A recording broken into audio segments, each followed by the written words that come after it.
8वें वेतन आयोग को लेकर अलग अलग कर्मचारी संगठनों और सोशल मीडिया के दावों के बीच ये अटकलें लगाई जा रही हैं कि नया वेतन आयोग 2026 की शुरुआत से प्रभावी हो जाएगा, जिसके बाद सरकारी कर्मचारियों की उम्मीदें बढ़ गई हैं। और आपके जहन में भी सवाल होगा कि क्या सच में नए साल में 8वें वेतन आयोग के लागू होने की संभावना है।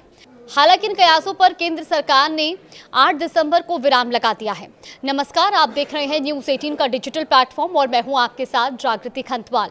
केंद्र सरकार ने 8वें वेतन आयोग के लागू होने की तारीख पर स्पष्टीकरण दिया है। वित्त राज्य मंत्री पंकज चौधरी ने 8 दिसंबर 2025 को लोकसभा में दिए एक लिखित जवाब में बताया कि 1 जनवरी 2026 से इसका लागू होना अभी तय नहीं है। उन्होंने बताया कि वेतन आयोग को 3 नवंबर 2025 की अधिसूचना से 18 महीने के भीतर अपनी रिपोर्ट सौंपनी होगी, जिसके बाद ही सरकार अंतिम निर्णय लेगी। वित्त राज्य मंत्री पंकज चौधरी ने लोकसभा में पुष्टि की कि 8वें केंद्रीय वेतन आयोग का गठन हो चुका है और इसके TOR 3 नवंबर 2025 को अधिसूचित किए गए हैं। हालांकि मंत्री ने क्रियान्वयन की तारीख को लेकर कोई स्पष्ट जवाब नहीं दिया और केवल ये कहा है कि तारीख सरकार द्वारा तय की जाएगी। मंत्री के बयान के बाद ये संदेह गहरा रहा है कि लाभ आखिरकार जनवरी 2026 से ही मिलेगा या नहीं।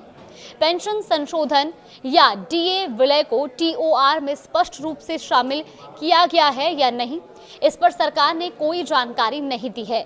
बजट आवंटन पर मंत्री ने सिर्फ इतना कहा कि स्वीकृति सिफारिशों के लिए धन उपलब्ध होगा, लेकिन अगले केंद्रीय बजट चक्र में प्रावधानों की कोई अनुमति समय सीमा नहीं बताई गई है। गौरतलब है कि 8वें वेतन आयोग के लागू होने से देश के करीब 50 लाख से ज्यादा केंद्रीय कर्मचारियों और लगभग 69 लाख पेंशन भोगियों को सीधा लाभ मिलने की उम्मीद है।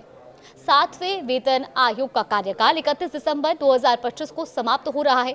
संघों को उम्मीद थी कि TOR में 1 जनवरी 2026 को संशोधित वेतन और पेंशन लाभों की आधिकारिक क्रियान्वयन तारीख के रूप में उल्लेख होगा। अब क्योंकि स्थिति स्पष्ट नहीं है और ऐसे में इसको लागू होने में देरी की आशंका और बढ़ा दी है। हालांकि ऐतिहासिक रूप से वेतन आयोग की सिफारिशें लागू होने में 2 से 3 साल लेती है। अब आखिर कब तक इसकी स्पष्ट तारीखों का ऐलान होगा, ये फिलहाल देखना होगा।